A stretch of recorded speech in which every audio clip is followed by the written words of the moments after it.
Yo, what's going on, YouTube? It's your boy Colby Covers, and you tune into the Risk Taker Sports College Basketball Picks and Prediction Show.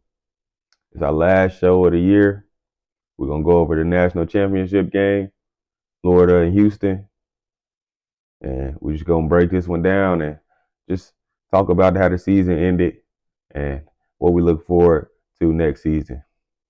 If you like what you see in this video, make sure you hit that like button, subscribe to the channel, and make sure you put your favorite picks in the comment section below.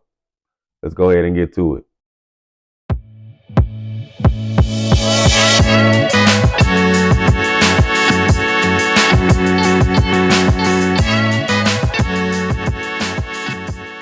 When we look at this matchup, we take a look at two teams that were ultimately really the better teams over the year. These are two teams that I did expect to be in the Final Four, let alone the National Championship Game. And then we get what I asked for at least. Florida sits at the favorite right now at -1.5. The over and under sits at 141.5 right now. And I think we're gonna have a good matchup in this Final Four. I do want to talk about how I was so upset that all the number one seeds made it to the Final Four. It's been a few years since that's happened, and I just did not expect it to happen this season. I thought we did get some upsets, but I thought we was gonna get some upsets of number ones this season, but that didn't come out to play. Uh, Florida showed that they were one of the best teams this season. Houston did the same thing. Uh, Also, Duke did it too. Duke was a solid team this season. I expected them to be in the Final Four as well. And Auburn was the talk of the town all season from the beginning of the year to now, and they were able to make it to the Final Four. Um, I do like I said, I like this matchup. I think it's going to be a matchup of two great teams. Both of these teams deserve to make it to the NCAA National Championship. They both proved it this whole season, offensively and defensively. Both were in the top 10 all season in both metrics, offensively and defensively. And I just don't expect anything but a lot of toughness and effort in this matchup right here. I'm not going to break down these two teams or how they got here. If you want to see that, you can see that in one of my previous March Madness Final Four videos. But I do want to speak on these two coaches in this matchup. We got Kelvin Sampson, who has a ton of experience and a long, successful resume to back him. He's an NC native, played ball at UNC Pembroke, is a Hall of Famer at Pembroke. His dad is a Hall of Famer at Pembroke. He's been Coach of the Year in 4 different Division I conferences. And this is his 3rd Final Four appearance. And he's looking to finally knock down the door and get his first national championship as a head coach. He's an old school coach. He's one of those coaches that I love that like to still get on these players, not scared to get on the player because they might run away or transfer. He's going to push his players to the limits. He's a father figure for some of these guys. And he gives them life lessons off the court and not just in basketball. He's well tenured and experienced in these big games, and he always has disciplined teams. So I don't expect anything but a lot of great coaching out of Kelvin Sampson in his national championship game. Like I said, he's been in these positions before. This isn't something new for him. He hasn't been in a national championship game, but he has been in some big games, and they've been able to close out a lot of big games because of his coaching experience and situations that he's been in his lifetime as a coach. I don't expect anything different. He's gonna push these guys. Like if you've been watching these games, you see how hard he is on on these guys on the sideline. And I think he's able to get the best out of his guys, and I think he does that today in this matchup. When we take a look at Todd Golden, he hasn't even been a head coach for 10 years yet. This is his sixth season as a Division One head coach, um, and he's been making good use of it. He's This is his fourth NCAA tournament appearance in those 6 years, which is telling. A lot of these coaches that have been doing this for 20, 30, 40 plus years didn't do that in their first 10 years. And he's been able to do that in his first 6 years. He's a hell of a recruiter. And he learned a lot from a guy that he just knocked off in the Final Four matchup, Bruce Pearl. Um, Bruce Pearl's son is his real close friend. I think they're best friends. And like I said, he was on the staff with Bruce Pearl at Auburn, and he was a great recruiter for Bruce Pearl. He learned a lot from Bruce Pearl. That is his mentor, and I'm pretty sure a lot of his coaching tactics and the way he coaches and runs his team comes from what he's learned from Bruce Pearl. Um, I expect this guy he's been a very fiery coach all season. And he gets his players going, and I expect him to do the same thing in this matchup here. Like I said, we got two solid coaches here, two solid teams here, and I don't expect anything but high level play in this matchup right here. This Florida team is back in the national championship since 2007 when they won back-to-back national championships in '06 and '07. Um, this is a solid team right here, man. It's a lot of comparisons from that '06, '07 team to this team right here. The number one is their toughness. They're tough as nails, just like the teams back in '06, '07. Another thing, this team has everything that you need to be a championship contending team, which is why they are here in this position. They got shooters, they got defenders, they got guys that can control the game, they got the size, they're tough as nails, like I said before, and they got the depth to do it. Um, and most importantly, they know how to close out games. They showed that against Texas Tech, down 10 with like a few minutes left in the game, and being able to come back and secure that victory, as long as withstand runs from Auburn in the Final Four matchup, and go ahead and win that game against Auburn. I think they'll be able to withstand runs in this matchup, and it's going to be a really defensive game. So I expect that from Florida, and I expect solid defense from Houston as well. Um, Florida has a guy that's a killer, though. His name is Walter Clayton Jr. He has to get going.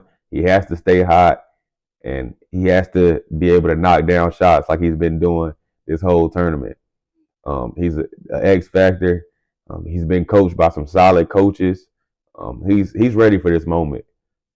This is what he's been working on his whole 4 years of college. I think he's going to be able to lock this down and be able to knock down shots. Um, but he's going to have to get some help from his other contributors as well. Elijah Martin is an X factor on this team.